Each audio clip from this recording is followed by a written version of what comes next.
Why don't you go ahead and talk about some of your techniques and what you actually do and how you actually work with the athletes?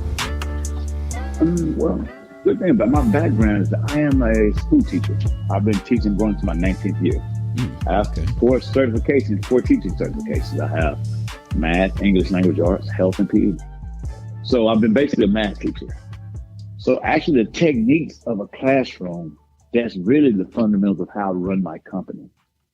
It's basically a class. It's really could say you call it an academy. There are phases you have to go through with me. There's a beginning phase where I'm teaching basic fundamentals. In other words, I'm building that foundation. Mm-hmm. You know, the basic foundation. And it doesn't matter your age. You know, just like you're older don't mean you have the basic fundamentals. I can't skip parts because you'll cave in, you know. Right. So when you come to me, I do a background check, try to see, okay, have they played? Have they done this? Have they done that? You know, just, okay, come to this session, you know, and I put them basically in a beginner section. I have like 4 different sections. I have a beginner, I have a novice, I have an intermediate, and then I have an elite section, you know. Okay. And you have to work your way up to get to those. And it's a rubric that I use, things that you're going to have to be able to do consistently without me reminding you before I move you to the next group. Yeah. Okay. And I'll build from there. Okay. You know? So it really just depends on how the player progresses. You don't have a certain couple weeks or okay. Yeah. It's not a set time. This time is set on you. So if you grasp things in 2 weeks, you'll move up in 2 weeks. Yeah. If it takes you 2 months, you're going to be there for 2 months. Yeah. All right. And you want to talk a little bit about some of the guys you put in the schools or some guys that you've moved on to college level? Oh man, it's quite a bit, man. When I first started, I remember some of the first guys I've worked with. A kid named Charleston Rambo. He's one of the first I ever worked with. 12 years old. He was at my middle school when I was teaching, and I basically was able to coach him and then start working with him when he went on to the schools. He actually signed a scholarship, went to Oklahoma. He was there for like 3 years, graduated, transferred, and went to Miami, where he broke the single season record in Miami. Oh, wow. Receiving record in Miami. He's one of the first ones. I mean, and then after that, it's just rolling. Plenty of guys I've trained. Marvin Mims, that went to Oklahoma, now the Denver Broncos. Jordan Humphreys, who was the Southwest Carroll, went to Texas, and he's now the Denver Broncos. Benjamin, who was the West Wiley East, and then from there to Arizona State, where he was an All-American at Arizona State, and then to the pros. Those are some of the older guys. There's quite a few more in there, but recently, up to date, I just had Micah Hudson, who's the number 4 rated, like 9 rated athlete in the nation, coming out. Number, I think, 3 or 4 receiver in the nation, 5-star. Okay. He's at Texas Tech. That I've worked with Parker Livingston, who also signed with Texas. Josiah Martin with Cal. Yeah. Kyle Parker with LSU. He was at the Lovejoy, along with Parker Livingston, who also Dalen McCutcheon, who's a 4-star. He's a 25 receiver. He has 1 more year there. He's just committed to Florida State. Oh, yeah. Each of those guys, I started with Kyle Parker in the 7th grade. Dalen McCutcheon was in the 8th grade. Some of the other ones, Evan Stewart, who I started. He was sophomore year. Matter of fact, it's during COVID. 2020 is when I started working with Evan Stewart. Mm-hmm. And he went on to be one of the top receivers, 5-star, one of the top receivers in the nation, went on A&M, now he's transferred to Oregon. Yeah. So Jonte Cook, who's at Texas, he started off as a freshman at DeSoto and went from freshman to All-American, and now he's a possibly starting receiver this year at Texas. Nick Anderson, who's a starter, he's actually an All-American, freshman All-American this year at Oklahoma. Number 4, caught a game-winning touchdown against Texas. Started with him in 8th grade. His parents actually drove me during COVID period. And COVID helped me out because, again, I'm a teacher. Yeah. So I was out. I would do for myself, online. And I was on the field because of my style of training. I do small group training. So I do like anywhere from 4 to 6 kids at a time. So COVID-wise, I wasn't breaking any rules because we was outside and that nature. And I was able to train so much. And those kids, that's the most All-Americans I had in 1 year. Oh, really? That year I had, yes, sir, that 23 class, I had 6 All-Americans, 2 5-stars in that class. And that's when I realized the more time you spend with me, the better off you are when you step foot on campus. So you know, with Jordan Hudson, who that's me. Yeah, I was going to say that from our previous conversations, you told me you work more on the specific mechanics of a route, not just a route itself. So you work with, you want, like you said, you put it to me, you want them to be a technician instead of just a route runner. It's more to it. It's the mindset of the game, the mentality, understanding situations of when you do this and why you do it. It's not just, oh, God, I didn't run fast. And that's where me playing sets me aside from a lot of people. The fact that I went to college and had 189 catches and 2,900 yards, 14 touchdowns at BYU. Yeah. And I never had a pro quarterback. Still played in the Senior Bowl. Undrafted free agent, but still made the squad for a couple of years, 2 years, and made it. Yeah. You know, I'm a one percenter. Did I play a lot? No.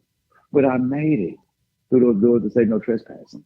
And the relationships I have because I've done that. A lot of people are fantasy football players.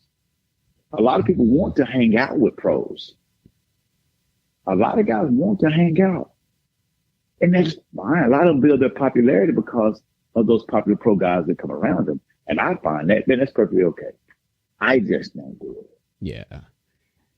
And it's hard for me to do that. And I actually play in the pros. So I don't care. Yeah, right. So if you didn't play, you love that. It gives you some credibility. Well, that's the credibility that you couldn't get on your own, which is fine. I don't knock that. Do what you got to do. Well, you know, that's what these kids are looking for. They're looking for someone that actually, you know, have done what they're trying to do. You know, they want someone that's been a collegiate player at least. The smart parents are. The educated smart parents are. Yeah. They're looking for me. If they're just looking for entertainment to hang around them, you don't come to me. There's other people you can go to. You can get that from. Yeah. You're not going to get, you might get some big time players around you, some pro guys, but those are not guys that I met after they went pro. You know, I got Marvin Mill when he was a sophomore in high school. Yeah. He became an All-American in high school. And then his freshman year at Oklahoma. And this crazy thing about his freshman year in Oklahoma, he was a freshman All-American. But his first spring ball practice, he went there in January, he practiced one time and it got shut down because of COVID. And guess where he came? Came back home. Who did he hang out with? Me. And the more I figured it out, like the more and more, that's when Evan Stewart was around me, coming three times a week and putting in the work. And I'm like, oh, okay.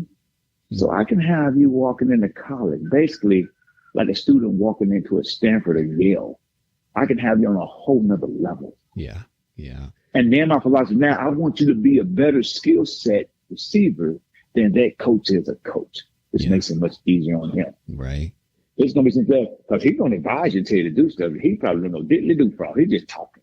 He probably looked at a few YouTube channels and say, hey, do this. Because I'm telling you, if I would go out there and look at you, a 5'3" coach, I'm like, okay, I know good and well.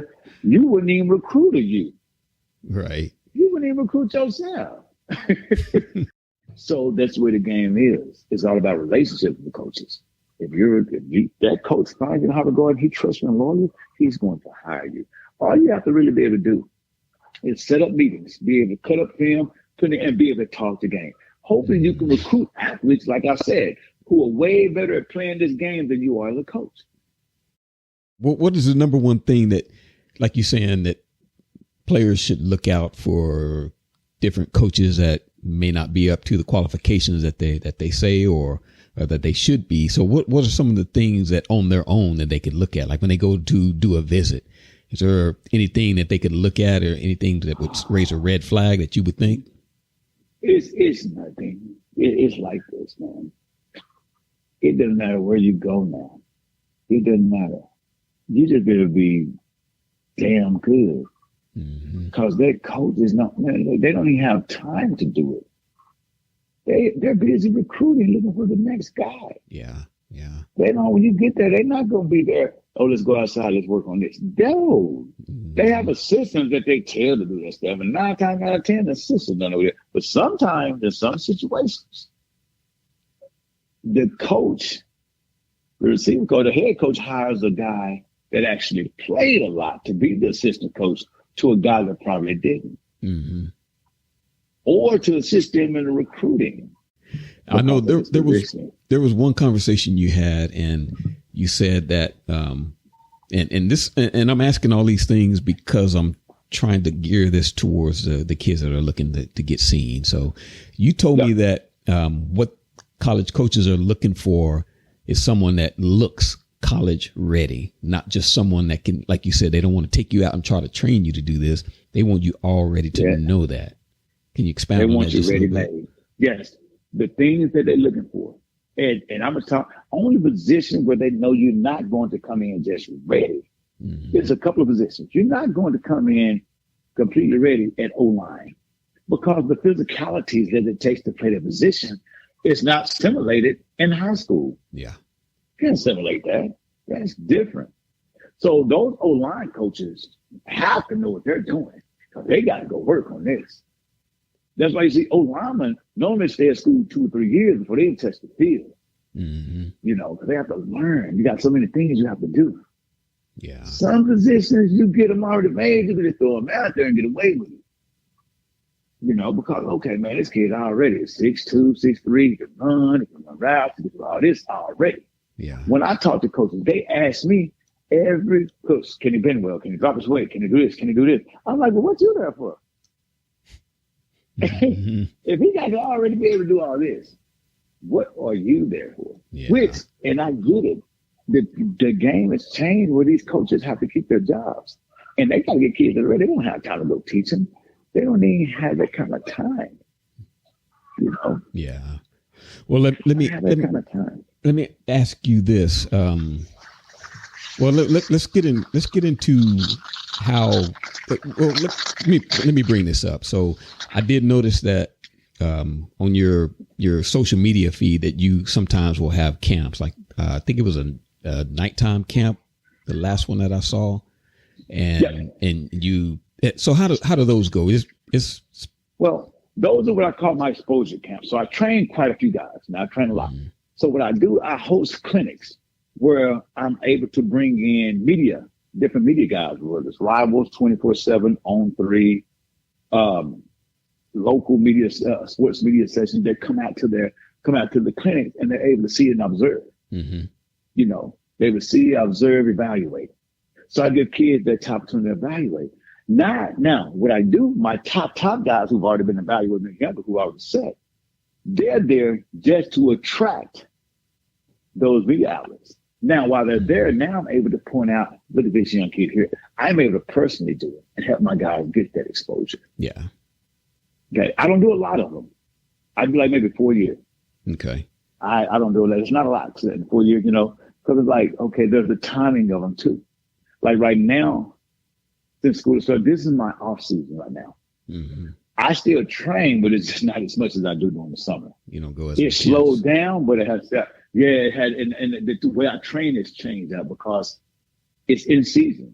Mm-hmm. So I don't want to risk kids getting hurt, but I still want to keep polishing those guys, polishing those high school kids with the fundamentals and the basics because I don't want them to lose it. Because again, and in high school, I'm not knocking high school coaches. They don't have time to do what I do. When they go out there, they have an individual period, which is probably 10 minutes, and they go on a team. Yeah. So you might practice 3 times a week. That's 30 minutes of individual? And you got 20 receivers out there? Yeah, it's not much. You're just going to pay attention to the top 3 or 4. Yeah. That's it. Everybody else is just doing whatever they want. You're not paying attention to them. Well, with me, I pay attention to every detail of every kid I work with. You have that time. I have the time. This is what I do. But I also understand what I'm looking at. Yeah. And I know how to develop it. I've taken time. Been doing this a long time.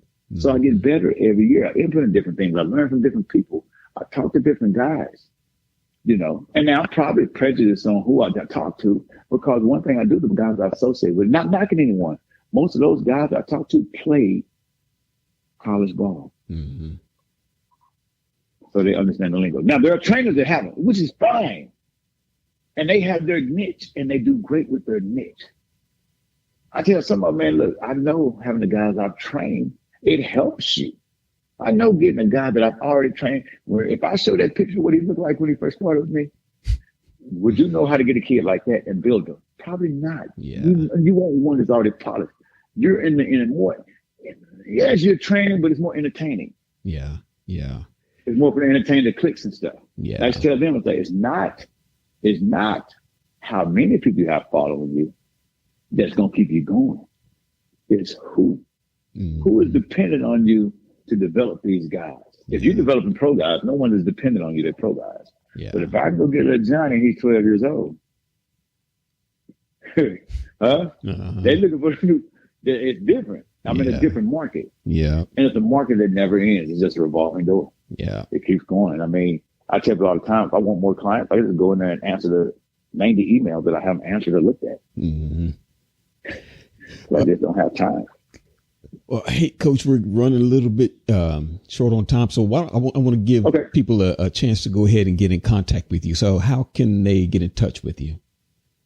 Oh, the way you can go to my website, which is www.sky'sthelimit wide receiver. Sky's the Limit, SKYSLIMIT. I'm sorry, SKYSTHELIMITWR.com. Okay. And you can register there, but that's very seldom to get there. Or you can reach out to me on my social media page, which is both of them on Twitter and X and Instagram. That's also at Sky's the Limit WR, SKYSTHELIMITWR. And be consistent when you're reaching out to me. Yeah. Don't do it one time. If you do it one time, I get a lot of people do that. Yeah. You know, and if it's kids, you got to be educated when you speak to them. Don't hit me up. Okay, what's up, coach? Hey, can I pull up? Yeah. No. Yeah. You need to sound as though you want to go to college. Right. Or let your parents speak on your behalf. Yeah. And that's it. Be diligent in trying to reach out to me. Don't do it one time. Keep on consistently doing it. And I'll respond after a while. I know what they want. You just want something to hit me up 4 times, 3 times, or whatever. Yeah. So don't think of it as being annoying. I will get back to you. Yeah. Okay. Well, I'll have all that information in the description. You'll be able to look that up and get in touch with them. So, Coach, I appreciate you stopping in and taking your time and speaking to us and letting us know. So I will let you know what's going on with whenever I drop it. And I appreciate you. Have a good night. Okay, thank you. All right. You're welcome.